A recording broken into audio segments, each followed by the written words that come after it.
বাংলার যুবসাথী প্রকল্পের ফর্ম বাড়িতে বসে সম্পূর্ণ নিজে কিভাবে নিজের মোবাইল অথবা কম্পিউটার থেকে ফিল আপ করবেন সেটি স্টেপ বাই স্টেপ দেখাতে চলেছি। সেক্ষেত্রে প্রথমে একটি ব্রাউজার ওপেন করে সরাসরি গুগলে যাবেন এবং সেখানে টাইপ করবেন ds.wb.gov.in।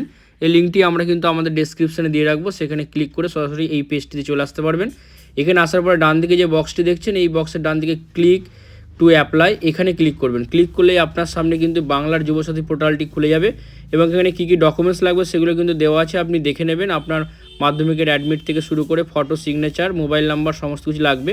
তারপরে বাদিকে দেখতে পাচ্ছেন যে 3 নম্বর অর্থাৎ এই 2 নম্বর অর্থাৎ মাঝখানে যেটা আছে অ্যাপ্লাই অনলাইন, এখানে আপনি ক্লিক করবেন। এই অ্যাপ্লাই অনলাইন যখনই ক্লিক করবেন আপনার সামনে পরবর্তী একটি পেজ ওপেন হয়ে যাবে, যে পেজে আপনি আপনার মোবাইল নাম্বারটি বসাবেন। এখানে আপনার 10 সংখ্যার যে মোবাইল নাম্বার সেটি এখানে আপনি এন্ট্রি করবেন।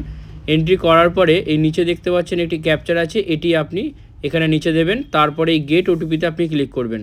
গেট ওটিপি ক্লিক করার পরে আপনাকে একটু ওয়েট করতে হবে, তাহলে কিন্তু আপনার মোবাইলে একটি ওটিপি চলে আসবে। সেই ওটিপি আপনি এখানে দেখে দেখে বসিয়ে দেবেন। ওটিপিটি দেওয়ার পর আপনি এই নিচে দেখতে পাচ্ছেন ভেরিফাই পিন, এই ভেরিফাই পিন যে অপশানটি আছে এখানে ক্লিক করতে হবে। এখানে যখনই আপনি ক্লিক করবেন আপনার সামনে পরবর্তী যে পেজ সেই পেজটি ওপেন হয়ে যাবে। দেখতে পাচ্ছেন অ্যাপ্লিকেশন ফর্ম 3টি স্টেপে ফিল আপ করবেন, একটা বেসিক ডিটেলস, তারপরে ডকুমেন্টস এবং তারপরে ফাইনাল সাবমিট। তো প্রথমেই দেখতে পাচ্ছেন এই যে বেসিক্স ডিটেলস, এখানে আপনার মোবাইল নাম্বার পাশাপাশি আপনার আধার কার্ডের নাম্বার যেটা দেখছেন এখানে দেবেন। তারপরে আপনি আপনার এখানে যে নাম সেটি লিখতে হবে। প্রথম ফার্স্ট নেম দেবেন, মিডিল নেম থাকলে দেবেন এবং তারপরে লাস্ট নেম এটি দেবেন। মাধ্যমিকের অ্যাডমিটে যে নাম আছে সেটাই দেবেন। তারপরে এখানে মোবাইল নাম্বার যেটা আপনার ব্যাংকের সঙ্গে লিঙ্ক করা আছে সেই নাম্বারটি আপনি এখানে বসাবেন দেখে দেখে, এবং তার পাশে দেখতে পাচ্ছেন মোবাইল নাম্বারটা এখানে দেবেন। তারপরে যে ইমেল আইডি, এখানে আপনি আপনার একটি ভ্যালিড ইমেল আইডি দিয়ে দেবেন। তারপরে জেন্ডার এখানে মেল, ফিমেল বা আদার্স হলে সেই যে জেন্ডার সেটি এখানে সিলেক্ট করবেন। তারপরে আপনার ডেট অফ বার্থ, এখানে ডেট অফ বার্থ আপনি দেবেন।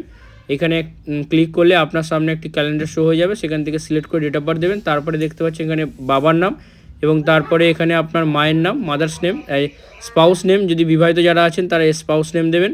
এবং ক্যাটাগরি এখানে জেনারেল, এসসি, এসটি, ওবিসি সবাই আছেন, আপনি যে ক্যাটাগরি থেকে বিলং করছেন সেটি আপনি এখানে সিলেক্ট করবেন। যদি এসসি এসটি হন তাহলে এখানে সার্টিফিকেট নাম্বার দেবেন, আর যদি জেনারেল হয়ে থাকেন তাহলে সার্টিফিকেট নাম্বার দেওয়ার প্রয়োজন নেই। এরপর দেখতে পাচ্ছেন এখানে ম্যারিটাল স্ট্যাটাস, এখানে ম্যারিটাল স্ট্যাটাস দেবেন। আপনি অবিবাহিত হলে আনম্যারিড বা বিবাহিত হলে ম্যারিড এরকমভাবে এটা দেবেন। এরপরে আপনার কন্ট্যাক্ট ডিটেলস অর্থাৎ আপনার ঠিকানা এবার লিখতে হবে। প্রথমে হাউস নাম্বার আছে থাকলে দেবেন, না থাকলে আপনি এখানে NA অর্থাৎ নট অ্যাপ্লিকেবল লিখতে পারেন।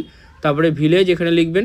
তারপরে আপনি এই যে পোস্ট অফিস লিখবেন, আপনার পোস্ট অফিস লেখার পরে আপনার যে ডিস্ট্রিক্ট সেটি আপনি এখানে সিলেক্ট করবেন। তারপরে আপনার এখানে এরিয়া অর্থাৎ ব্লক বা মিউনিসিপ্যালিটি সেটা সিলেক্ট করবেন। ব্লক হলে ব্লক, কোন ব্লক সেটা এখানে লিস্ট থেকে পেয়ে যাবেন, সেটি সিলেক্ট করে নেবেন।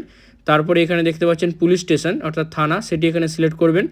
পুলিশ স্টেশনের পরে এখানে জিপি গ্রাম পঞ্চায়েত করবেন এবং তারপরে এখানে আমরা করে দিচ্ছি পুলিশ স্টেশন। তারপরে এখানে পিনকোড, আপনি আপনার পিনকোডটি এখানে এন্টার করবেন। তারপরে স্টেট এখানে দেওয়া থাকবে এবং তারপরে এখানে দেখতে হবে কোন বোর্ড থেকে আপনি পাস করেছেন মাধ্যমিক সেটা লিখতে হবে। ওয়েস্ট বেঙ্গল হলে সবার ওপরে WBAC যেটা আছে সেটা ফিল আপ করবেন। তারপরে রোল আর নাম্বার লিখতে হবে। দেখবেন রোল এবং নাম্বার অ্যাডমিটে আলাদা আলাদা আছে, সেক্ষেত্রে প্রথমে রোল এবং পরে নাম্বারটা লিখবেন, আর ইয়ারের জায়গায় কত সালে পাস করেছেন সেটি লিখবেন। এরপরে এডুকেশনাল কোয়ালিফিকেশান হাইয়েস্ট অর্থাৎ সর্বোচ্চ কতদূর পড়াশোনা করেছেন সেটা দেবেন এবং তারপরে আপনার প্রেজেন্ট অকুপেশান আপনি কি করেন সেটা এখানে আপনাকে লিখতে হবে। এর পরবর্তীতে আপনার যে ব্যাঙ্ক ডিটেলস সেটি কিন্তু দিতে হবে। প্রথমে ব্যাংকের নামটা এখানে লিখবেন। তারপরে আপনার ব্যাংকের ব্রাঞ্চ নেম সেটি লিখবেন। তারপরে অ্যাকাউন্ট নাম্বার সেটি এখানে দেবেন।